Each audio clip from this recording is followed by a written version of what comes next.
Welcome to another edition of Ian Cameron's Football Frenzy, and it is another NFL Division Preview edition of the show to get you ready for the upcoming 2024 NFL season. And in this video, we will take a look at the NFC North Division, a division that, of course, the resurgent Detroit Lions became the victors of last year. Can they go back-to-back as division champs? Can the Green Bay Packers, who just caught fire late last season and into the playoffs, springboard that into this season? Can the Bears and the Vikings rebound from a difficult season? It's a fascinating division to break down, and we're looking forward to doing that right here on this show. We're going to do it with a first-time guest who's definitely not going to be a first and only time guest. In fact, the man you see on the screen next to me here, he's going to be a big part of this show moving forward. He'll be on a lot of our shows throughout the season in both NFL and college football. He'll be previewing multiple NFL divisions and college football conferences for our season preview videos. Pleased to welcome for the first time on Ian Cameron's Football Frenzy, but you'll be seeing a lot of them, former pro and college football quarterback Philip Nelson joining me on the Frenzy. Philip, great to have you. How are you? Great. Thank you so much, Ian. I'm excited to be a part of the show. Excited to talk some ball. We're almost there. We are. August 24th, college football kickoff. Of course, the Hall of Fame game is taking place. We're recording this on August 1st, the Hall of Fame game in NFL preseason, which gets underway tonight. And then, of course, September the 8th will be actually September the 5th, that Thursday night opener for the NFL regular season. So it is right around the corner. Great time of year, of course. You are on the show for the first time. So because of that, Philip, we will just do a little Cliff Notes, quick rapid fire look back at your playing days, and just tell us about the experience of playing pro and college football. I know in college, Minnesota Golden Gophers, East Kakalaki, the Pirates, a little bit in some NFL training camps, a little bit in the CFL even. You gave Canada a shot for a brief period. You went to the spring pro leagues for a bit. You've been a North American global traveler, if you will, when it comes to pro and college football, my friend. Yeah, it was a really fun time. Obviously, I grew up playing football my whole life and started off at University of Minnesota. I was blessed to get to play, my true freshman and sophomore year. We had some great seasons. We got to a bowl game in my sophomore year and went 8-5.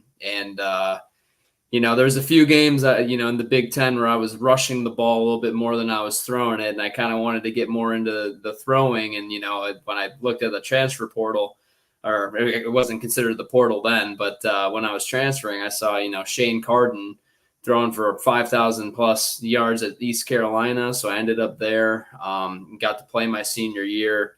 We did pretty good as an offense. But didn't win a ton of games. We did beat NC State, which is a big one. That's actually what this right here, this jersey's from. But I remember that game. It was a pretty entertaining, crazy game. Yeah. 33-30. It was like 98 degrees. I mean, Bradley Chubb, my ribs still hurt from a hit I took from Bradley Chubb. So that was fun. But yeah, then, post, after, I was a part of the 2017 NFL draft, and obviously didn't get drafted or signed, but went to Browns and Bengals mini camps. Got a good look there. Nothing really happened from that. And then after that, I headed up to Canada, Winnipeg Blue Bombers. That's when, I signed on with the team then. Had a great time up there. Get back there. They could use a good quarterback right now. They're having a rough season. Yeah, right. Well, it's funny you say that. They, I actually played with Chris Streveler and the Gophers for a little bit, and I know that he's found some success up there. I'm happy for him. He's back there now. Probably should get a shot to start right now, but that's another story. Yeah, right. So, then, if anyone out there remembers the Alliance of American Football, I was a part of that, San Diego Fleet. I was lucky enough to get to start. I think after the first game, somebody else started week 2. I remember because I follow every league. I watched the spring leagues too, UFL, USFL, XFL, all these years, Alliance going back to before the COVID struck. And I remember watching you start. You got into a few games there. Yeah, San Diego. I mean, being coached by Mike Martz and John Kitna, I mean, that was just that was probably one of my favorite football seasons I've ever had. And unfortunately, that got cut short due to a broken collarbone, right as we were getting hot. I think we were on a 3-game winning streak, and, collarbone goes out, and then the league shut down, which was really unfortunate.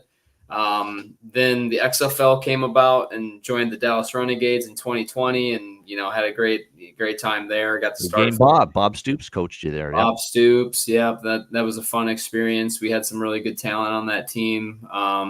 And then COVID hit, so you can see kind of my luck a little bit here in football. But since then, obviously, I kind of needed to move on with my life a little bit, and I'm happy. I have a wife and a daughter now, and I'm happy to get to still get my football fix sitting here talking with you. So. No, it is. And, like I said, when you were very receptive, wanting to be part of this, and you're going to do a great job, I think, because I can tell you speak well, perfect for the show. And I know you love football and you watch it still as much as you possibly can. A little more difficult now with a newborn, but still at the same point in time, I know you still love the sport. You have the passion, the energy for it. You're going to follow it closely now as a fan, as an observer now, as opposed to a player. So, like I said, you're going to see a lot of Philip Nelson on this show moving forward. So let's put your analyst's hat on now and see what you're made of here. NFC North here as we get into it. We'll go team by team.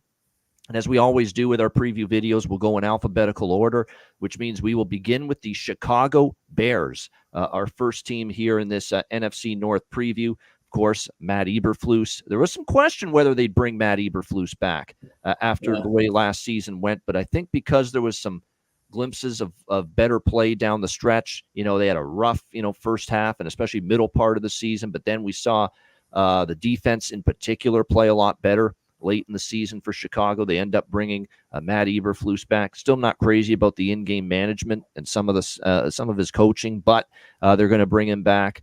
Obviously, when you look at this Chicago team, from a win totals perspective, this upcoming season, there's a lot of anticipation, of course, for Caleb Williams, the number 1 overall draft pick out of USC, taking over at the quarterback spot. They move on from Justin Fields, who gets dealt to the Pittsburgh Steelers in the offseason. So this ends up being just it feels like they're fucking changing over and a brand new quarterback and a brand new era for the billionth time in the last 30 years since Jim McMahon was the quarterback. But it's a pretty good situation, though. It's one of a situation where Caleb Williams, he's lucky to have that team and that roster around him, that defense and those receivers. I think that like you were saying, I think Eberflus at some of that, some of his down the stretch, they got it, they turned it back on, but some of the coaching decisions and the fact that they were on the edge, I don't know too much about him in terms of being a leader, but I think the roster is kind of set. It's just going to see if the Bears end up being the Bears, So, we'll see about that. Yeah, you can't deny that what Chicago has done is everyone's excited to see what this Chicago Bears offense looks like. Because when you look at it, there's a lot of people, obviously, last year, they weren't really all that enamored with the play calling at times. And, of course, Luke Getsy ends up being let go, fired as offensive coordinator. They bring in Shane Waldron now as the new OC for the Chicago Bears, who spent the last few years in Seattle. He's actually part of he's actually a Sean McVay disciple, Sean McVay coaching tree, because he was with the Rams on their offensive coaching staff before he was OC at Seattle. So, there's some good offensive imagination, you would think, there with a guy like Shane Waldron, considering he learned probably quite a bit under Sean McVay initially. How can he bring that, and how can he unlock that here from this Chicago offense, and in particular Caleb Williams, who does, as you mentioned, Philip, he's got a lot of great weapons to work with. DJ Moore just got the long-term contract. Now he's been injury prone and beaten up to shit the last few years with the Chargers. But still, if Keenan Allen can somehow as well stay healthy for this team, Philip, if you were a quarterback for this team, you wouldn't mind throwing to some of these weapons they've got, right? No, heck no. Keenan Allen, I think he's one of the most underrated guys, and that I specifically know because I've had him on my fantasy team the last 2 years, and that's been one hell of a pickup. But, obviously DJ Moore just got his payday. He's unbelievable. I think he really helped out Justin Fields last year, and then they go and get Their other pick, Rome, what's his last name? Roma Dunze from Washington. Yeah, just that's how you pronounce and it. we saw Yeah. the magic with him and Michael Penix, and just the incredible. And really, he was a guy that could make all catches, back shoulder throws, could break under a ball and beat coverage down the field one-on-one. And could absolutely run a little split, like a little screen pass, middle route like that, and just break defenses' ankles. And like Roma Dunze is that complete receiver, and they drafted him. And now all of a sudden, you go from a receiving core that had very little, if any, proven weapons last year to now, if Allen stays healthy, you got him. You got more. Exactly. You've got Odunze, who is a rookie, yes, but he could be one of those rookies that hits right away, like we saw with C.J. Stroud with Houston. Right. And, that's you bringing up C.J. Stroud. I saw this statistic actually earlier today. Because now everyone's saying, okay, what's the expectations for Caleb Williams, right? And everyone's saying, C.J. Stroud set the bar high. C.J. Stroud in 25 games at Ohio State was sacked 25 times. Caleb Williams in 33 games at USC or his career was sacked 82 times. And so, one of the things that's going to be interesting to see with Caleb Williams is, can he translate into the NFL game in terms of getting rid of the ball? Because those D linemen are coming. They're fast, boy. Those big boys are coming.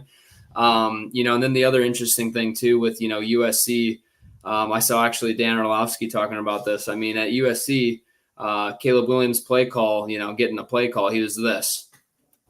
Turns to the sideline and gets a signal, and then everyone knows what they're doing. Now all of a sudden he has to take 15 to 20 play, or word plays, in his helmet, get that communicated to the rest of the team and get up there. So there might be a little bit of a transition period early on. Yeah. And then their last 8 games of the year, I mean, geez, they got who do they got? They got the Vikings twice, the Packers twice, the Lions, the 49ers, and the Seahawks. So a lot of division games, tough division games, and even their non-division games, you talk about the 49ers, some good opponents. Yep. Exactly. Yep. So it'll be interesting.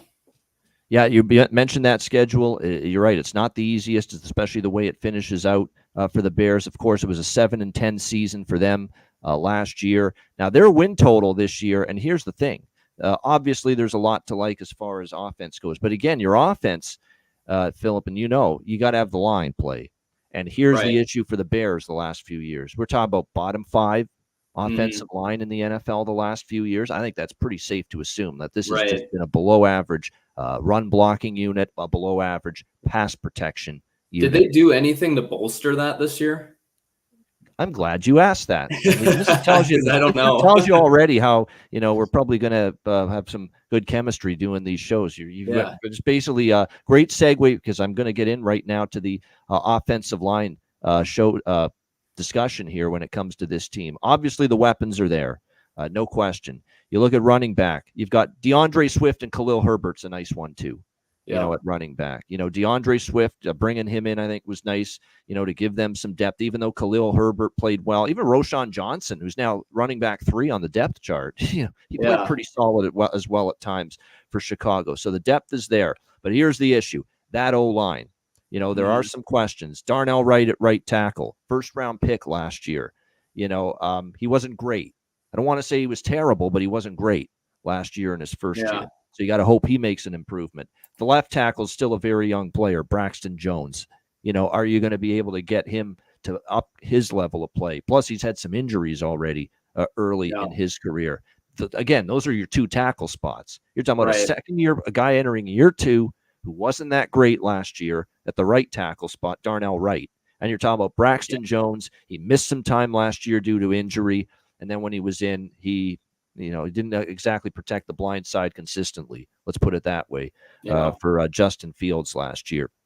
And then the guards, they also got banged up last year. Tevin Jenkins and Nate Davis, they missed time. So, look, there was a lot of bad injury luck along the offensive line last year for Chicago. But when they were in there, I still don't believe that run blocking and pass protection group, that O-line as a unit just did not mesh, did not gel, did not open up holes for the run game consistently. There was a lot of instances where Justin Fields is having to improvise and scramble drill and just hope something opens up down the field because the O-line just would not let him set his feet in the pocket. It's just funny to hear everyone say Justin Fields refused to be a pocket passer.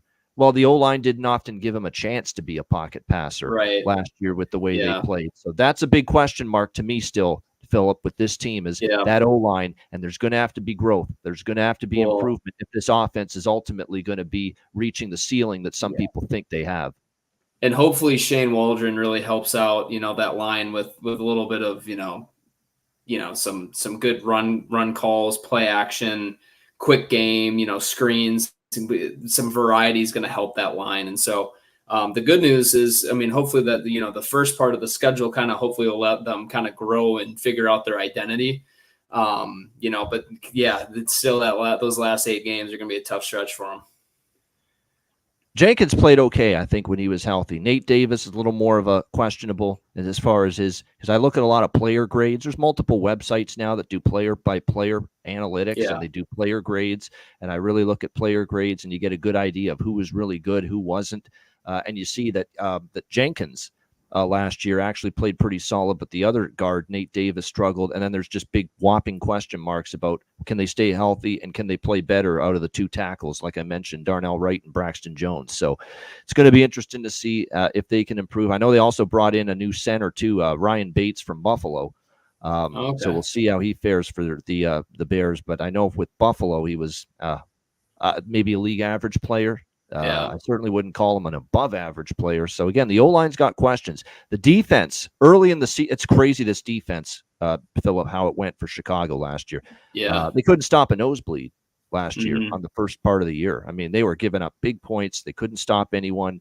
You saw the likes of Baker Mayfield and others just absolutely shred them early in the season. And then all of a sudden, we get to the halfway mark, and this defense didn't just become better. It became a whole lot better. It was amazing, the difference. Now, one big reason is they got Montez Sweat last year. And he really made a big-time difference for them as far as getting after the quarterback, being one of those glue guys on the defensive line.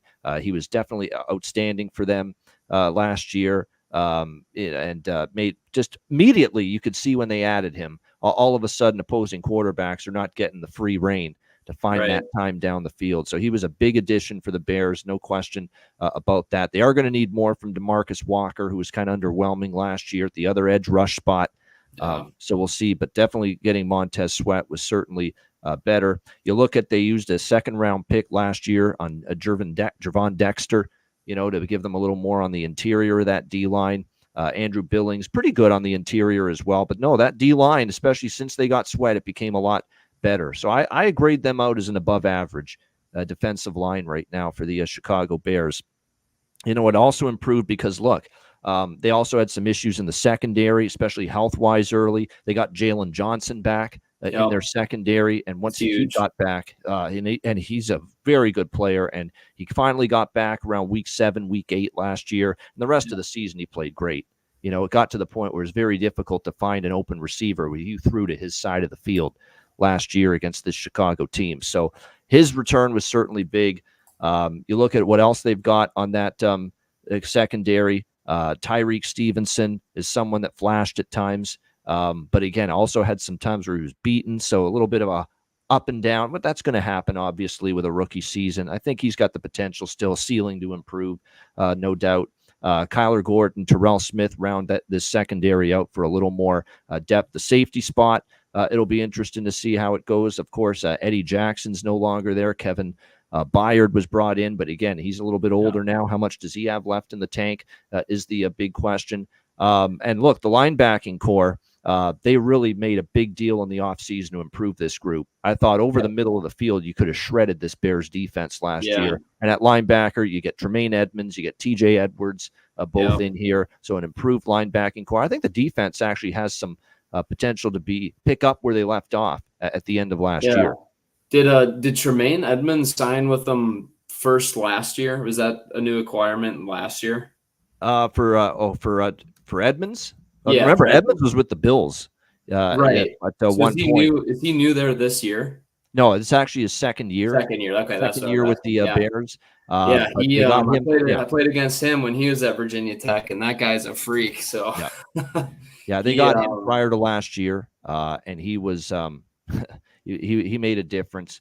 And I think also, like I said, TJ Edwards should make a difference for them as well in the linebacking core. So again, like I said, I think when you look at this team, the defense is, I think, still pretty solid. I've still got to see it from the O-line, because you mentioned the sacks that Caleb Williams took at USC, and now he's going to be facing, even more able defenses to get after the quarterback. And I say that with full confidence, because that's 82 sacks, Philip. Think about it for him at USC. Yeah. And I always thought the Pac-12 defenses were softer than baby shit. Yeah. Seriously. I mean, I really, didn't, I don't think much. I never did respect the Pac-12 conference as far as tenacious, stout defensive football. Yeah. And yet he's still getting sacked 82 times at USC. Yeah. So I have concerns. And the O-line's a big question still for me. So I know that with, Caleb Williams' pro day, he wanted to really show that he could, stand in the pocket and make plays, because, what really is kind of he's known for is his, ad lib, just kind of running around making something happen. I think it's going to be a little bit tougher to do that in, the NFL. And so, like I said before, hopefully, they can call some plays that allow him to make some easy reads, get some, nice quick completions, get on, a good rhythm, get the run game going. But yeah, like you said, we need to see, this offensive line before, we start deeming the Bears, like a playoff worthy team. Yeah, let's put it this way. When it comes to the Bears, and I'll just wrap this up by saying they do have a good kicker. I like Cairo Santos in the kicking game for the Bears. But the schedule, and Philip already alluded to it earlier in our analysis here, they've got some challenges. I think early, they play the winnable game at home against Tennessee, but at Houston's going to be difficult. At Indianapolis with Anthony Richardson back, in the fold, is going to be difficult. Rams, not going to be easy. I'm high on the Rams this year. It does relent a bit. Carolina, at Washington, at Arizona, New England. That middle part, there's some winnable games there. That's where they could get their footing and go on a run. But then Philip alluded to the gauntlet at the end. 2 division games with Green Bay, 2 division games with Minnesota, 2 division games with Detroit, a road game against the 49ers, all in the back half of the season. And I'm not ready to just say, oh, you got Caleb Williams, incredible talent. This offense is going to be great immediately. Here in year one, especially with a first-year offensive coordinator with this team in Waldron. He's been an OC before with Seattle, but I mean first year with this team, Chicago. So I know their win total, people expect improvement, but I'm not ready to go over 7.5 wins or 8.5 wins even with the Chicago. Yeah. Actually, 8.5 over is minus 160 right now. So you got to risk 160 to win 100 to bet Chicago over 8.5 wins. I'm not doing that. No. I would lean under with their win total. Philip, your final overall assessment on Chicago this season.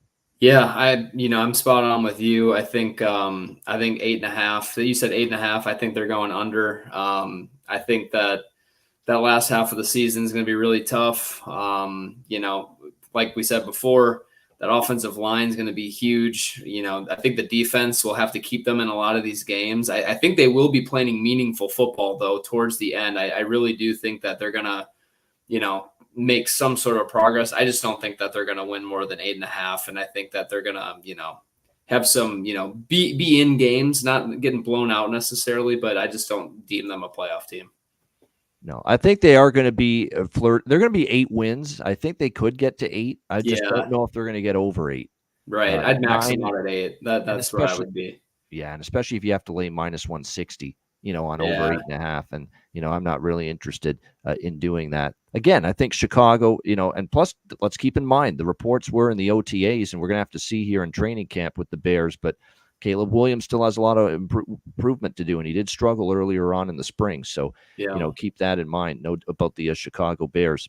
All right, the Detroit Lions next up in our NFC North, last year's division champs. And when you look at the Detroit Lions going into 2024, you look at this team, they've got undoubtedly this year, they could have one of the best. I think they're a top 3 offense. They might even be the best offense in the NFL. And the only reason I hesitate on saying the best is because you still have Patrick Mahomes with Kansas City. Yeah. You've still got Lamar in Baltimore. You've still got Buffalo with Josh Allen. You're going to have some other teams in the mix, to be the best offensive team. San Francisco, just because Kyle Shanahan calls things so well. There's going to be a lot of teams in the mix, but Detroit's absolutely in contention to be the best offense in the NFL this year. There's not a weakness Jared Goff got rewarded with the big $212 million contract, and rightfully so, though. He played at a very high level last year. And people will say, oh, he's got the bag. Now he's going to turn into Jared Goff again, which I think, let's be honest. People have disrespected Jared Goff for a very long time, even though this guy got to a Super Bowl with the LA Rams, and people were still saying at the time, and I know they had an ugly showing against New England and the Patriots in that Super Bowl, but so Sean McVay made him the quarterback he is. Well, he's away from Sean McVay now. How the fuck's he doing? Right. Well, geez, I always say, Jared Goff was technically 2 drops away from taking 2 separate teams in 5 years to the Super Bowl. And that's kind of crazy to think about when you're talking about Jared Goff, but you protect the guy and he's going to sling it. And I think that's kind of the big thing that the Lions have figured out. They've figured out how to protect him, use the running game, get the quick completions. And I think that, obviously he has, all those weapons around him. Amon-Ra St. Brown. Who's our tight end again? He's Laporta. Sam Laporta. What a great pick out of Iowa. So I think that the Lions, and then the other thing to mention, just being a quarterback, and experiencing this, they're playing 14 games this year indoor. So, I think that's a huge advantage for them. You read my notes. I think I've got the exact same thing written down. Indoor heavy schedule this year for the Detroit Lions offense. We know obviously they play all their home games indoors at Ford Field, but they play so many of their opponents this year are in dome stadiums. Indoors, and if there's been one thing you can nitpick and criticize the Detroit Lions offense, Philip, it's been that sometimes when they're in outdoors on grass and cold weather, it's not the same offense, and even Jared Goff struggles more in those elements. I remember there would be late season games, in Pittsburgh and the last few years, and the offense just wouldn't perform at the same level. But it's going to be indoor facilities most of these games. And then you look at what they've got. It's not just Goff improving. It's because he's got one of the best offensive lines without a shadow of a doubt in the NFL in front of him. They are absolutely loaded on the offensive line this year. They bring in the one guy they lost from last year on the O-line was Jonah Jackson. He's not there. And how do they replace him? Oh, you bring in Kevin Zeitler. Around the block with the Baltimore Ravens, a very, very experienced, very good offensive lineman to take that spot. And then you look at the rest of them. Frank Ragnow is one of the better centers in the NFL to anchor that O-line. They've got one of the best tackle tandems and tackle duos in the NFL with Penei Sewell out of Oregon, and of course Taylor Decker, who's been there now for some time. And I knew the minute they drafted Sewell, that's a great pickup because at the time the O-line still needed some work. And Penei Sewell's been outstanding. He's been absolutely tremendous. You look at all the lack of sacks and pressures that he's allowed from his side in his career with the Lions. It's been phenomenal. He grades out extremely well. That whole offensive line grades out well. With the Detroit Lions. There's no question. So the O-line is phenomenal. It's a top-tier, elite offensive line in the NFL.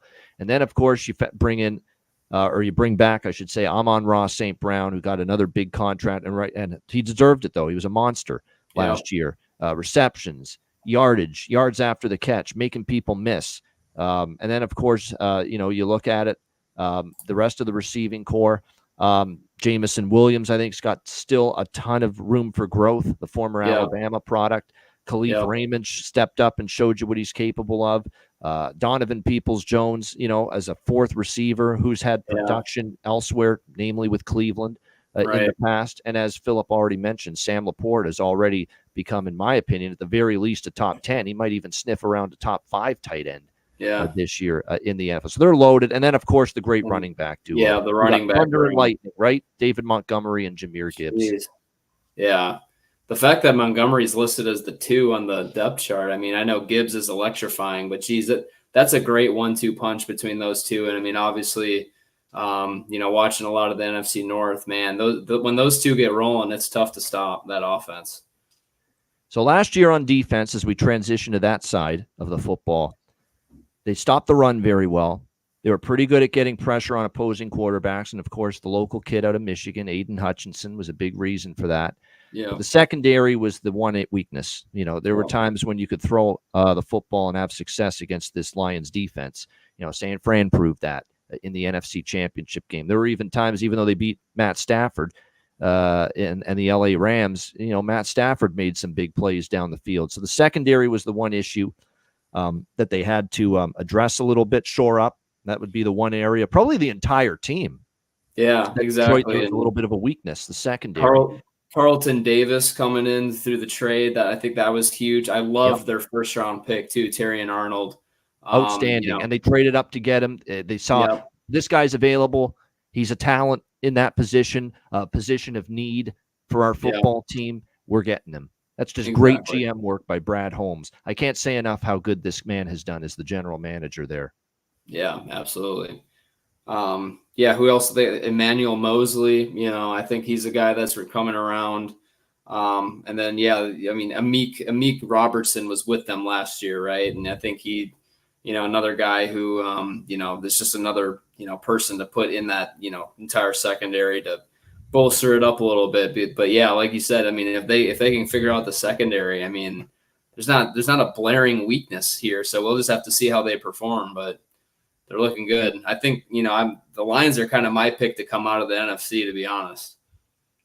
Yeah, I mean, it's Terrion Arnold in the first round, 15th overall. I thought it was a great, and there's value too, because there people thought he could have gone higher up than 15th. Right. And they got him a position of need, and they ended up getting him in on this football team. And then they actually drafted another corner in the second round in Ennis Rakestraw too. So all of a sudden, and then you mentioned how they acquired Carlton Davis in free agency in the offseason. He didn't play as good last year, but he's been a very good player in his whole career. And perhaps just getting into a new team, hit the reset button. There's great players that sometimes they're off a bad year, but maybe it's a change of scenery needed. And I think that could be it for Carlton Davis. Sometimes you need that, and you'll understand that playing the game. It's not always going to be sunshine and roses and lollipops and rainbows everywhere. You're going to go through adversity. You're going to go through some tough times. And sometimes you just need a change of scenery really to get things going again. And that could be all Carlton Davis needs. I'd expect him to have a nice bounce back year here with Detroit. And Dan Campbell is the type of guy and leader to pull the best out of people and his players. And I think those guys really rally around him. And I think, obviously, ever since he's gotten to Detroit, I mean, they've seen the lowest of lows, and they've created this new standard, like all these guys have, you just feel the sense of, urgency and, just this new standard about the Detroit Lions. And, I think a lot of that is because of Dan Campbell. I'll get to Campbell in a minute because there's so many elements of his coaching style I love. And then, of course, there's a few that I don't like so much. I'll get to those in a minute. There's more love than not for me, though, with Dan Campbell. Brian Branch was great last year, too, as a rookie in that secondary. I'd expect him to play well once again as well. And they have more depth than ever before, than in recent years in that secondary, so that's great. Obviously, we know how good Aiden Hutchinson has been as far as getting after the quarterback. But a very, very nice acquisition for them in DJ Reader in the offseason to really shore up the middle, the guts of that defensive line going into this season. He's still a massive human being at the nose tackle spot, clogs up the middle, stuffs the run. Excellent in that regard. And he can get to the quarterback, too. He's a very, very versatile defensive lineman. Interior linemen, not all of them can rush the quarterback. A lot of them just are, especially the nose tackle. As you know, they're just good against the run. This guy can get after the quarterback, too. Very athletic for a nose tackle. Great addition by this Detroit team to bring in DJ Reader. Marcus Davenport also added. He's been up and down the last few years, but again, you've got Reader, you've got Davenport still very capable. It could be another deal where now that he's on a good team, watch him play well. And Aiden Hutchinson, of course, what can you say? 11.5 sacks last year. Just you could not. It was just a fucking load to have to block him if you're on the opposing team, no doubt. And Alim McNeil as well has become a nice defensive tackle for them. The linebacking core, you look at it, that's an area where Jack Campbell, I like him, a rookie that I think is only going to get better. Another kid out of Iowa for this football team. Anzalone, I think Anzalone's played his butt off for a guy that I think's maybe not the the ceiling of skill and ability that Yeah. some other players have, yet he's played his butt off for this Detroit team, and I think they've gotten an average, if not at times above average play from him. Derek Barnes did struggle, so you're going to need to see him play well. So a couple questions at linebacking core, but the secondary is absolutely better. And the defensive line is, I think, outstanding now. And they should be able to stop the run. The pass rush should be better. Their one issue last year was getting burned in the secondary, and now they should be better to defend one-on-one down the field and be a better pass defense this year. Now, you thought Michael Badgley getting injured in training camp out for the year, their place kicker, that's big trouble for Detroit. Well, not when you sign this spring kicker, Jack Bates, who played for the Michigan Panthers in the UFL this past season, and he was nailing 50-yard field goals, 60-yard field goals, many of them indoors because Michigan Panthers play at Ford Field as well. So he knows this stadium. He knows this environment. So it's actually, I don't expect a big deal that Badgley's out. Jack Bates, I think, will be just fine. And he could be this year's Brandon Aubrey. We remember Brandon Aubrey, who came from the spring league to the Dallas Cowboys last year, had an incredible season kicking field goals for Dallas. I think Jack Bates will be just perfectly fine, in my opinion, for Detroit. Yeah, absolutely. He who's he competing with? I've got to see who's behind. They might just have him now. Quite honestly, they only have him. Oh wow! So they're putting all their eggs in that basket. Jake Bates. Yeah, sorry, Jake Bates. My apologies, okay. Jake Bates. Oh, okay. Jake Bates was outstanding for the Michigan Panthers. As someone that watches and bets UFL football in the spring, I know all about Jake Bates, and he was like drilling long distance kicks. And what a nice insurance policy to have with Badgley out. Yeah, absolutely, no doubt. And as for the schedule for the Detroit Lions, they do have only Minnesota in this division. Based on this year's win totals, only Minnesota in the division has a tougher schedule, and it is a tougher schedule than last year for Detroit. But I also think they're a much better football team this year, even better football team this year than last year. They're going to have some difficult opponents. They're going to play the NFC West teams and the AFC South teams. And the AFC South, Tennessee is going to be capable, and we'll see what Levis can do. Houston's excellent. I think Indy is going to have a bounce-back year, and Jacksonville with Trevor Lawrence is never going to be an automatic win. And then the NFC West, you got Rams and Niners especially. Rams. Those are not going to be easy games. So it's not the easiest schedule, but I just think this team is not a one-year wonder like last year. The front office has just completely stocked this team. The cupboard is just loaded with young talent at every position, both sides of the football. You've got a great quarterback. You've got a schedule where a lot of indoor games, 12-5 last year for the Detroit Lions. And yes, the schedule is a little bit more difficult, but I do think they can get at least 12 wins again this year because I think they're even better. So I think I think they honestly could be 13-4 this year. I think at the very least they match what they did last year and go 12-5. So that has me on the over 10.5 wins, -130 for the Detroit Lions. I also bet them to win the NFC North because I do think they repeat as division champs. So Detroit to win the North, and I've also got Detroit NFC and Super Bowl futures as well. And I also have a shot on Jared Goff to win the MVP, and I got it at 30-1, and it's because of the schedule. He's got a lot of indoor games this year, and that is good news for this Detroit offense. So in summation, Philip, final thoughts here on Detroit. Yeah, I agree. I think they win at least 12. I could really see them winning 13, though. The schedule's not easy. It's not overly tough. Obviously, I think the NFC North is the toughest division in football, though. I think we'll see, how the Packers and Vikings do, and obviously the Bears. But, I think the Packers are probably going to contend with them the most compared to them or the Vikings. But yeah, like you said, I think they're my pick out of the NFC North. They're my pick out of the NFC in general.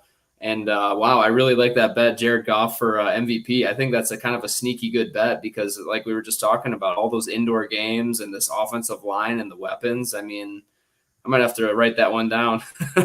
Well, it's like I said, it's and I think there's definitely other players that can win that award, but you're not getting the bang for your buck. You're not getting the price with Mahomes and Stroud and some of the other players I think that could win that award this year that you're getting with Jared Goff. Yeah. In a schedule that fits nicely, an offense that's loaded in the skill position talent group, O-line's elite, indoor games galore, which is where this offense plays their best football, most explosive. And we saw every indoor game. They're just throwing the ball downfield. They're opening it up with the run game. They're doing a lot of cool things on offense. And by the way, another big thing, one last thing I wanted to mention before the Lions, and it's worth mentioning because another reason why this offense last year was so good is because they have an absolutely incredible offensive coordinator who they almost lost to another head coaching job in the NFL, but he stayed in Detroit as the OC, Ben Johnson. That guy is not good. He's a great play caller. Yeah. Great. And that's huge. I mean, for a second there, it was looking like the Lions were going to, have the same situation as the Eagles last year and lose both their coordinators, and they came back. The only thing though, and I think you wanted to get to this point, and we might have went over it, but Dan Campbell, be aggressive, but take the field goal when you need to. I mean, that one, especially when you have a lead in the third quarter of that NFC championship game. I get the you didn't get it. Now, I think Williams or one of the receivers has to make the catch there. It was a catchable fourth down play. I remember it, but it just really got the momentum going for the Niners. When you got a lead in a playoff game in the third quarter and you played so well and you're down there, kick a field goal. That's all I'm saying. Yeah, I like aggression, but you also have to think of the time and the situation, and you're up by multiple scores in the game at the time.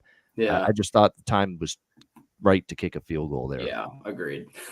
No doubt. All right, Green Bay Packers. And our guy, Philip Nelson here, he's a Wisconsin guy, of course, born there in Madison, Wisconsin. Packers fan, right? Yeah, well, then I'm going to let you start with them. Okay, rather than me for a change. Go ahead. What do you think for Green Bay here?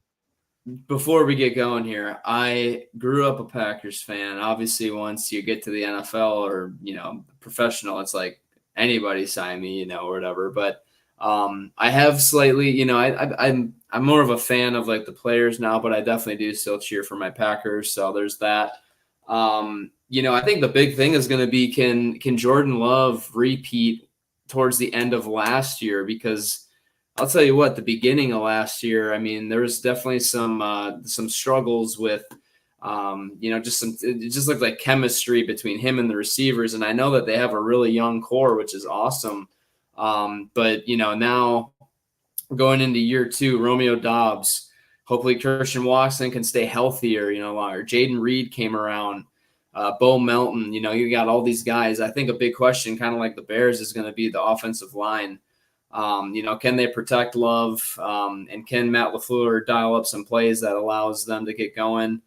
Josh Jacobs is a huge addition as well, for the running game and everything. But, I think that this team, sometimes you see the sophomore slumps because they say what all the defensive guys say, once they get a year of film on you, they kind of figure out your tendencies. But I think that Jordan Love showed enough arm talent and, just like, just a knowledge of the game, knowing where to go with the football towards the end of the year. And I hope that they can, build off of that. But yeah, what are your thoughts on the offense? That's the $1 million question, Philip. It's $1 million question because they didn't look like a great offense early, and then they looked like they borderline unstoppable at times. Certainly they looked unstoppable against the Dallas Cowboys in the and I don't know if that's if that's a good sign. Well, not a good sign. Of course, it's a good sign, but I don't know if that says too much, just given with what's going on with the Cowboys too, especially the way that they choke in the playoffs. But it's absolutely crazy. I'm looking at their results last year right now. I've got it right in front of me because I always like referencing at least a little bit of last year in these team previews. Yeah. They upset Kansas City, and they played so well in that game, especially Jordan Love and the offense. I remember it. They obviously took apart the Cowboys in the playoff game. They gave San Francisco everything they could handle, and they could have won that game, honestly. Yeah, they should have. The 49ers in the NFC divisional playoff. And then earlier in the season, you're losing to Denver. You're losing to the Raiders, and they couldn't even move the football in that game. And Tommy fucking Cutlets and the Giants end up beating them. That was a trap game. I knew Tommy Cutlets. I knew that was a fucking trap game. I knew that was going to happen. I just remember watching that Raiders game, and I mean, I think Love had like 5 pass attempts and, like 2 or 3 interceptions. And I was like, oh God, but obviously I think they didn't dumb down the offense, but I think they got back to a good identity. I think LaFleur started calling some plays that really helped out Love. I think Love kind of got a little swagger towards the end of the year. You saw some Rodgers-esque things. So, I think, he started trusting in his eyes, seeing, throwing to spots, trusting his receivers. I've heard a lot of people saying that, Rodgers basically was able to get that 1 year of coaching those young guys, and then obviously he's gone. But I think that this receiving core, I mean, the fact that these guys are so young and they're growing together is going to be a huge thing in terms of chemistry, Yeah, I think when you look at it too, let's also forget Jordan Love's NFL experience was pretty limited prior to last year. And now all of a sudden, maybe just early in the season, he just needed those reps to get better and grow exactly. and figure out, okay, I've got to progress and go through progressions. I can't just stare down my first option, just the kind of shit that any young quarterback is going to go through and have to learn, on the fly. Maybe it just took him some time. And you have to also admit it was a very young receiving core. Maybe it just took them some time to grow the fuck up and kind of get going here. Christian Watson and Romeo Doubs. And those were the two that coming into last year, I was hoping and expecting them to do well. But what very much impressed me is late in the season, especially, here comes Bo Melton. Here comes Jaden Reed. Here comes Dontavian Wicks, and all of a sudden those three guys were just, making big plays in the passing game. Luke Musgrave and Tucker Kraft, they've got a nice little duo there at tight end. I think both are capable football players, from what I saw last year. So those are the things you like here with the Green Bay Packers. What I don't like is, and unfortunately, they couldn't bring back Aaron Jones. And even worse than that, if you're a Packer fan, he goes to the arch rival in the division. Well, exactly. Minnesota Vikings. So, I mean, I wanted to ask you about that. What do you think of, Josh Jacobs versus Aaron Jones? Like, I kind of didn't understand. Can I get 17 games out of him? That's the big question, first and foremost. Yeah. Right. And, so we'll see. He's already banged up in training camp here, by the way. Who, Josh Jacobs is? Yep, groin injury. Yep. Oh, really? Jeez. No, Josh Jacobs, groin injury. Yep. Oh, wow. Well, there you go. We'll see. I know Aaron Jones had his his little injuries as well last year, his hamstring. But yeah, I didn't see that one coming. I thought that we were going to get Aaron Jones done, but that is what it is. But let me ask you this: what do you think of LaFleur's play calling? Sometimes it's great. Sometimes I'm like, what the hell are you doing? Yeah. I've had that kind of relationship with Matt LaFleur and the decision-making and the play calls. Because I think at times I've even seen 3rd and 4 and it's just trying to get too fancy, too cute at times. I've seen that with him in the past. So, but I do think he also stepped up his game, and I like that they were aggressive in the playoffs against Dallas and San Francisco. Exactly. If we were going to, I think it wasn't going to be by being conservative. Yeah. Right. Exactly. And I think, I just remember seeing last year's games. There were so many times where, 3rd and 5, 3rd and 6, and the receivers are running to the sticks. And I mean, that's exactly what the defense is anticipating. And, and I think, one thing that I think LaFleur deserves a little bit more credit than, I guess what others have given him in the past. But I think part of the reason, and this is just a complete theory on my end, but I think him and Aaron Rodgers kind of butt heads a little bit. Rodgers wanted to do all this checking, and he hated the motions. And, LaFleur is all about motions and trying to deceive the defense, where Rodgers thought that was a distraction. If I have my guys set up where I can see the defense show their hand, that helps him read the defense better. But, LaFleur kind of likes to do a little bit more smoke and mirrors things. And like you said, though, sometimes it did get a little bit too cute, but I think, I think that there's a little bit more of a trust level between LaFleur and Love than LaFleur and Rodgers. And I think we saw that towards the end of the year last year. I think there's some truth to that. It wasn't always smooth sailing. You're right with Rodgers and LaFleur. And look, Rodgers can be a little bit of a high-strung character to deal with at times, and that goes without saying. But nevertheless, you're right. It felt like there was, and maybe it's because he's just a young quarterback and he's like a sponge and he's a little scared to speak out. Early in his career, Jordan Love, that he's just more willing to take in input and opinions from his coaching staff.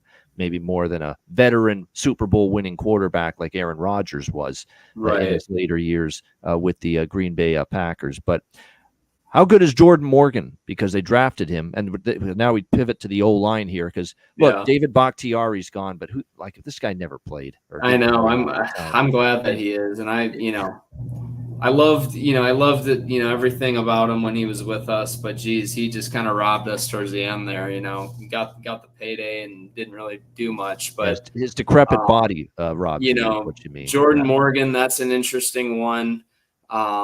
And then Andre Dillard, I saw that acquisition. The first round draft. And the reason why I remember him, he came out actually the same year as one of my buddies, Gardner Minshew. And he went to Washington State with them. And I know that, Gardner always talks super highly of Andre Dillard, but I think, because he was originally drafted to the Eagles, and I think he kind of fell off a little bit, but that dude is athletic as hell, so I'm really hoping that he can provide a little bit of more depth to the offensive line, because I do think that there were times last year where Jordan Love was, the right tackle was just getting absolute left and right tackles were both getting kind of crushed. So yeah, Rasheed Walker, Zach Tom, how much confidence do you have in them? And of course, with Morgan, even though he's a rookie, he may be good enough immediately already to start at left tackle. Yeah. I think that's that's what they're saying so far. So we'll see. We'll see indeed. We'll see if Zach Tom was at right tackle last year. We'll see if by the way, Rasheed Walker played in that spot when Bakhtiari couldn't play the left tackle spot last year. Yeah. But again, now you've got other pieces in the mix. It was Elton Jenkins maybe going to fill that void. I don't think. I think he's more fit, better at guard maybe than tackle. We'll have to see going into the season. But like I said, the O-line, I think a lot of it's going to be, did they hit on Jordan Morgan? And if they hit on Jordan Morgan, it's going to be a good offensive line. It's certainly going to be good enough because Jordan Love's athletic. So and can always make plays when the pocket breaks down. So I think Jordan Morgan's play. So I'm going to say average, slightly above average going into the season, my projection for Green Bay's offensive line. But that is the one area where you're a little concerned about them, especially when you have to play Detroit and some other teams that can get after the quarterback and just be outstanding on the D line. No question. Rashawn Gary, Preston Smith combined 17 sacks last year on the defensive side of the football. They're going to need to be big again this year, no doubt. Gary in particular had a huge jump last year in his level of play. So can Rashawn Gary keep that going? We'll see about that. Even Lucas Van Ness showed you flashes of being able to get after the quarterback too. Kenny Clark, who's actually become a really good nose tackle for this Green Bay Packers team. So, that D-line, I definitely think they're solid there, no question, especially if everyone stays healthy. Gary's had injury issues, same with Smith, but when you get those two in particular on the field, they can be pretty good as far as getting after the quarterback. Rasul Douglas ended up going to Buffalo and shipped there during the season last year. And really, they didn't find great replacement for him. And that secondary was a bit of a mess at times down the stretch, got picked on. Teams were able to throw. Now, look, Jair Alexander, he's so good that they almost don't throw to his side, and they'll pick on the other guy at the other corner spot. So as a Packers fan, I'll say this to you. My impression in the secondary, which does have concerns, I love Alexander, but who's going to be that consistent step-up player on the second corner spot for them this year? That's my concern for them. Yeah, right. And we'll have to see if Eric Stokes can do that. And I just don't see a ton of depth behind all of that. But I do love Keyshawn Nixon. I think he's just a playmaker. He just tends to find the ball, so love him. Jair Alexander, hopefully he's, his head's on straight, and, he's obviously a talented guy, but hopefully, you want him to show up and not, crash the coin toss, things like that. But, I think this defense, and then I think the other biggest question mark for me is just going to be what Jeff Hafley brings into this new scheme. They're traditionally, I think the last few years, they've been a 3-4. Now they're going to a 4-3, right? Scheme change, and sometimes there's a learning curve there, and it doesn't, gel right away. Yep, exactly. And I remember last year watching, the game against and who was the D coordinator again last year? What was his name? Well, he absolutely Gotcha. had to go. I mean, it was at the point where it was Yeah. just you had to make the change Yeah. at the defensive coordinator spot because that defense just, Yeah. especially at times against the better opponents and the better offenses on their schedule, it just had a difficult time. It was time to Yeah. part ways with Joe Barry, and they Yeah. finally Joe did that. Barry. Yeah. I Yeah. remember against the Bears, he had Quay Walker man to man with DJ Moore or something like that. And I was like, what kind of schematics is this? So you probably don't want Quay Walker guarding the best receiver on the Bears man to man. So, and someone that understands the nuances of schemes and formations and the particular coverages, all too well, playing the position of quarterback in various places.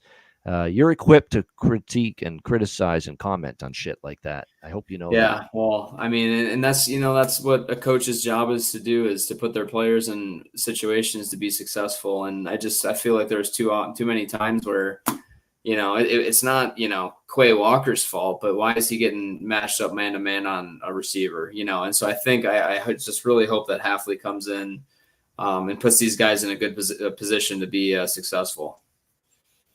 Absolutely. So Green Bay, look, another situation where when we look at the schedule, it is challenging, and when you look at this for Green Bay, they are, there's actually two positions. They've got the 19th most difficult schedule, or 19th easiest schedule. Detroit's got the 21st, so slightly easier than Detroit, but not by much. And they still play a lot of the same teams that Detroit plays. The Green Bay Packers. They play the AFC South teams and the NFC West teams. So that is definitely, not going to be easy to play teams from those two particular divisions. They have San Francisco as a non-division game, Miami as a non-division game this season. Houston, of course, part of the AFC South teams they're playing.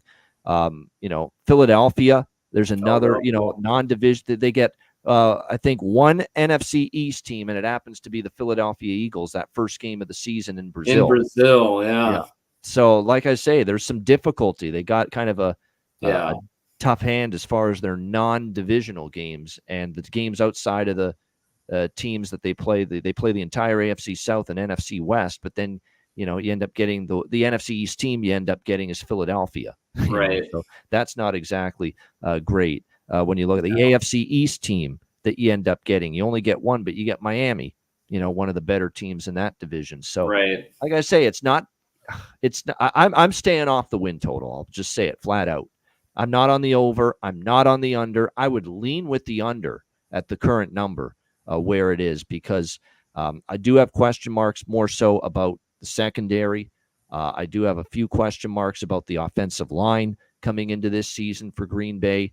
But I also am not willing to bet the under, even though I lean that way, because of the fact we did see this team have that strong finish. And there is still that thought in my mind that maybe they did just figure it out halfway through the season, and that we can not expect that first half, disaster to repeat itself here in 2024. So it's okay to have a neutral opinion on a team going into the season. And that's kind of where I am here with Green Bay. Yeah. I agree. What is the over under 9.5? The win total for Green Bay, most books, 9.5, shaded to the over, 9.5 minus 145. Yeah, see, that's tough. I don't mean to just be agreeing with you on everything, but I'm kind of neutral on them too, because I could see the season going one of two ways. Either they build off from last year and they improve the receiving core, sticks together and they take another step. And then the offensive line, figures some stuff out and protects Jordan Love. And then, same with the defense. If this new scheme, the new scheme could either go very well or maybe not, and who knows? I think we just have to see them, how they're going to start off the season here. But, and then the other thing too, with just Jordan Love is, will teams take advantage of that first year tape and find out his tendencies and be able to, neutralize him a little bit? So I agree with you. I'm a little neutral, 9.5. If I had to bet on a number right now, I'd say that I'd give them 9 games. I think they're 9 or 10. I think they're in that range, 9 and 8, 10 and 7, that kind of season for the Green Bay. And I know there are some people thinking they can challenge Detroit. Maybe they can, but I don't think they're better than Detroit. No. I still have Detroit winning this division. All right, we wrap it up with a team that 2 years ago, incredible season for the Minnesota Vikings. Last year, of course, they have the big decline, and everyone kind of I think everyone and his brother in the sports and NFL betting community had Minnesota taking a step back last year. Because even 2 years ago, Philip, when they were good, they won a lot of close games. There was a lot of, stats on their side that would indicate some form of luck was on their side. They were outstatted, outgained in a lot of games that they won 2 years ago. So they said you're not going to be able to sustain as good of a season with those kind of numbers. And sure enough, we saw Minnesota decline in 2023, 2 years ago, 13-4, 7-10 last year, a big fall, 6 wins fewer than they had 2 years ago. I don't think they're as good as that 13-4 team. The question is, are they better than the 7-10 team that they were last year? That remains to be seen with Minnesota. What I will say is that their defense, we'll start with their offense first, then we'll get to the defense. But as far as their offense goes, Kirk Cousins gone. They move on, of course, from him after many years here with the Vikings. And, of course, now it's the drafting of J.J. McCarthy out of Michigan, who does have a high ceiling, but from all indications, he will not be starting week 1. They are not going to rush him. He's a project. They're going to take their time with him. And they bring in Sam Darnold from the San Francisco 49ers, of course, started his career with the New York Jets, and, of course, former USC Trojan. I'll say this about Darnold. He was on a franchise initially that has been nothing but horse shit for the better part of the last 30 years, the Jets. Nothing goes right for them. They have had bad luck with quarterbacks, no doubt. And, that's not to excuse Sam Darnold. He didn't play well. But he also had subpar O-lines with the Jets. He didn't have a great boatload of skill position talent with the Jets. He didn't have the greatest offensive coaching staff, period, either. He goes to San Francisco with Kyle Shanahan, and we did see him get into some game action when Brock Purdy wasn't in, and he looked all right.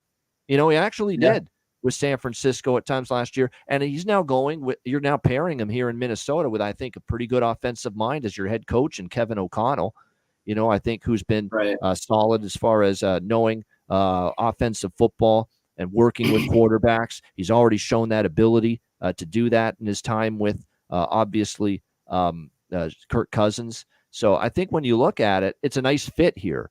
Someone that, is maybe going to be able to get as much as they possibly can out of Sam Darnold, at this stage of his career, and a chance to be a starting quarterback for the first time in a long time, because, look, they don't feel J.J. McCarthy's ready, and I firmly expect, Sam Darnold is going to end up being the quarterback here for the Minnesota Vikings in week 1. So you look at the skill position talent on this Vikings team, and certainly it all starts with Justin Jefferson was marred by injuries last year, but he's finally fully healthy, ready to go. And now all of a sudden, with what you saw last year, that Jordan Addison, USC Pittsburgh in college, and all of a sudden he stepped up big time for this Minnesota team.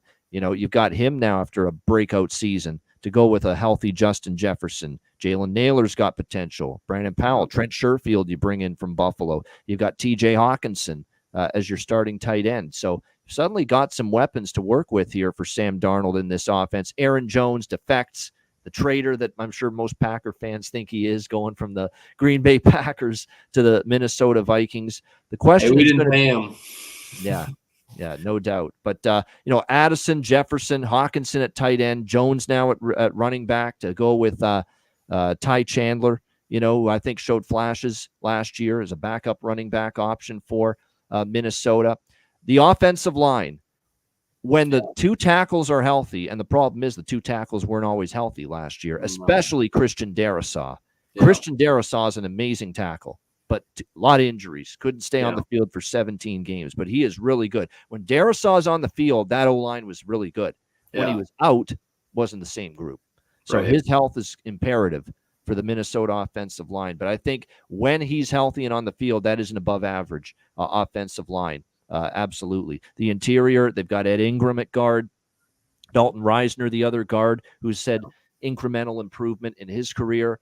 They ended up, so the center Garrett Bradbury wasn't as great last year, but I think there's still some good play in him So I like the offensive line. And again, as long as Darrisaw's on the field, that O-line should be solid for them. So I really think the offense does have potential, even with Sam Darnold, because I think he's working with a good quarterback type coach, good quarterback developer, and Kevin O'Connell.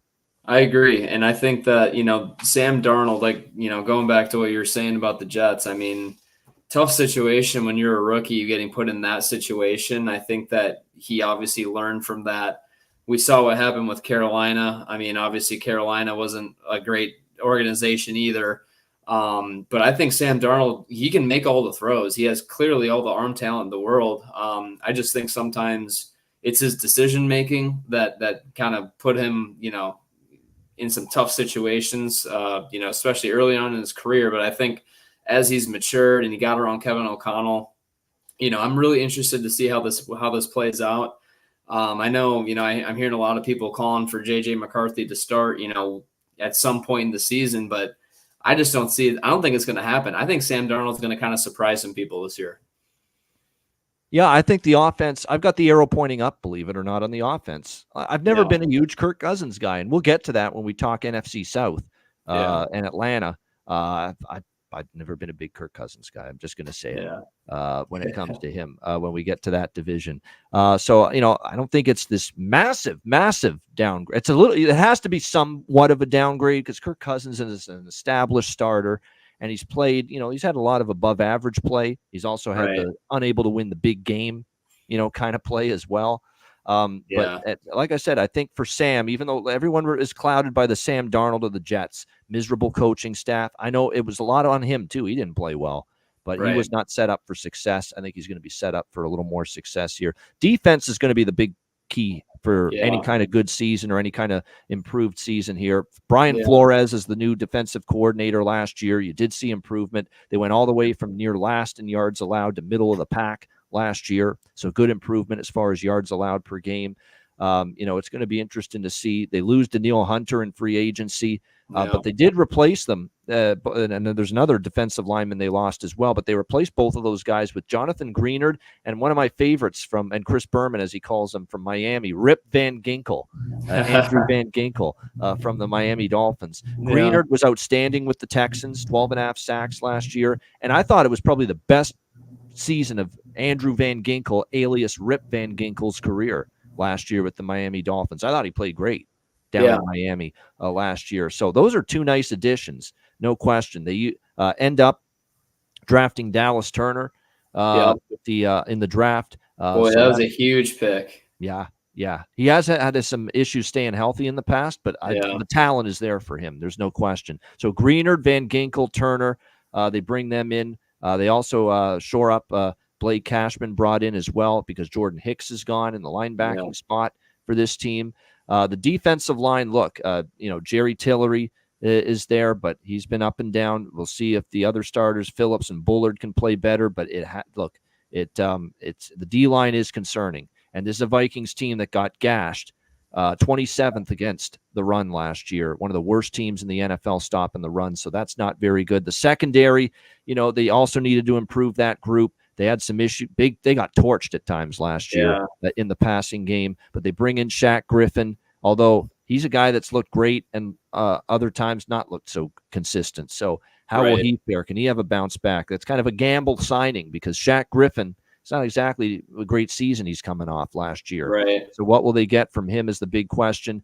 Byron Murphy's very good. He's back. He didn't have his best year, but he's played very good prior to last year. He could bounce back, and they're going to need some of these young guys like Kyrie Jackson, Mekhi Blackman, and others to really step up in that secondary because that's still a big question mark for me. Look, Harrison Smith in the safety spot is still a pretty good player, but he's now 35. He's been around a long time, the Notre Dame product, so his best days behind him. There's a lot of tread on those tires, so to speak. You worry about that a little bit. So there's big questions still in the secondary. And then of all the teams we've talked about in the NFC North, Philip, they've got the hardest schedule by far. They have the 28th easiest schedule, the 5th hardest schedule based on this year's season win totals in the NFL. Look at this Minnesota. And this is the one thing that's holding me back from over 6.5 wins on the Minnesota, because I lean to the over with this football team, 6.5. They were a 7-win team last year, but this schedule is a beast. Okay, they have a winnable first game at New York against the Giants. But then they host the Niners, tough game. Texans, tough game. At Green Bay on the road, tough game. The Jets in London, tough game. Lions, tough game. At the Rams, tough game. Yeah. The Colts with a healthy Richardson is not going to be easy, even though it's at home. At Jacksonville, at Tennessee, at Chicago, home to Arizona and Atlanta. Those are winnable. Home to Chicago is winnable. So they have a few winnable games down the stretch at Seattle, but then they finish with Green Bay at home, Detroit on the road. Boy, that's a very difficult schedule. That is. I mean, Vikings. And it's so difficult that I have not pulled the trigger on over 6.5 wins, even though I lean that way, and I don't know if I will, Philip. Yeah, I don't know either. They're gonna have to prove their worth in the division. They're gonna have to beat the Bears. They're gonna have to steal one against the Packers, and then just hang on for dear life against the Lions. I think how they perform in the NFC North is really going to determine, a big part of that win total. But yeah, I mean, that stretch there, Jets, Lions, Rams, Colts, Jaguars, Titans. I mean, none of those are really going to be, for sure wins. So it's going to be a really big question mark to figure out, how they start playing early on, or is that offensive line going to stay healthy? Will the defensive line be able to stop anything? I think there's a few question marks, and I agree with you. 6.5, I want to say more, but after looking at the schedule, I'm not sure. Strength of schedule based on this year's posted season win totals for each team. There are only 4 teams in the NFL with a more difficult strength of schedule than Minnesota coming into this season. And those 4 teams, by the way, are Baltimore, Cleveland, New England, and Pittsburgh. Wow. So that shows you just how tricky a schedule it is. And another thing that concerns me, if Sam Darnold's going to be playing all these good teams and his good defenses, even though he's got the weapons, even though he's got Kevin O'Connell's intellect as an offensive mind, even though he's got an O-line that if Darrisaw's healthy can play well and will be better if he stays on the field, he's going to be playing a lot of good teams and probably a lot of good defenses too. And I worry about old mistake-prone Darnold coming back to the forefront sometimes as well. Yeah. I think Minnesota bottomed out last year. I don't necessarily think they will this year. And I do lean over, but boy, that schedule is kind of scaring me off actually betting that win total. I hear you. Great stuff. That is the NFC North.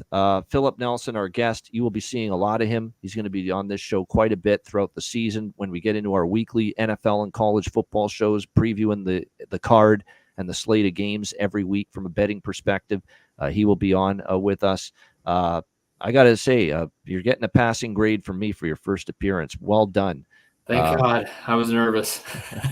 Great job. But as we always do on this show, we wrap every show up with a best bet.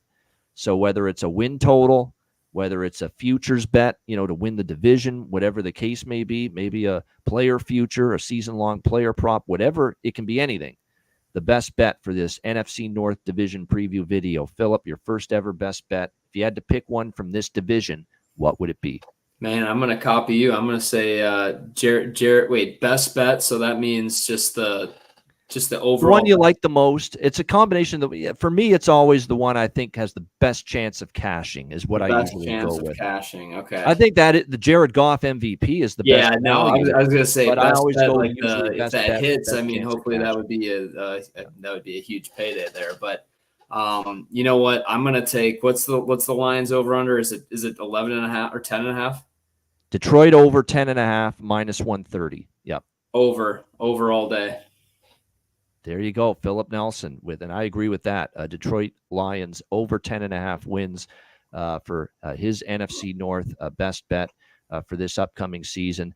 Because and look, that was definitely on my radar too, but I always try to give a different best bet, and because I like this one just as much, so I'm going to go with it. And it's also the Detroit Lions, but I'm going to go with the division future for them to win the NFC North. That is what I'm going to go with for my best bet. Lions to win the NFC North. You can get it right now at around plus 140, plus 150. I just think top to bottom, they are the best team in this division. It's never easy to repeat as division champions. Hell, the NFC East hasn't had a repeat division champion in forever, and we'll get to them down the road, but that division. But I think Detroit's got the talent to do it. Detroit Lions to win the NFC North, plus 140, plus 150 in that range. That will be my NFC North best bet for this division. Great stuff. Great analysis here in the NFC North. We hope everyone enjoyed it. Make sure you hit the like button on this video. Philip, any final thoughts before we wrap it up? It was a great first show, Ian. Thank you so much for having me on. I'm excited to do more of these things, and yeah, looking forward to it. Absolutely. We're happy to have you. Someone that played the game for many years, has that football mind and intellect, and been in the dressing room, locker room situations, and knows the ins and outs of being on a team. So having that insight's great for this show. We've got a lot of other football player guests lined up as well. And it's great to have people that have been in that part of it, have seen it from the inside, to help us here analyze the season moving forward. Great stuff. For Philip Nelson, I'm Ian Cameron. This has been your NFC North Division preview right here on Ian Cameron's Football Frenzy.